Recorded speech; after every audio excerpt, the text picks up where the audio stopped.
भारतीय रुपयाची free call सुरूच आहे. आज रुपयाने डॉलरच्या तुलनेत 90.83 ची ऐतिहासिक नीचांकी पातळी गाठली आहे. या वर्षात रुपया 6% पेक्षा जास्त पडलाय.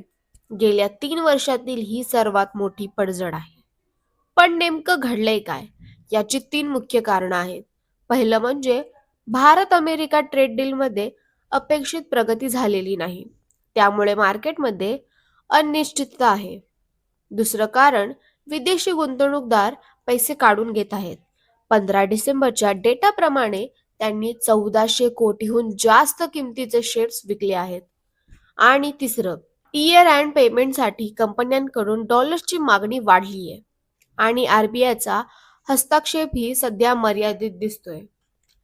रुपयाच्या या घसरणीमुळे पेट्रोल, डिझेल आणि परदेशातील शिक्षण महाग होऊ शकतं.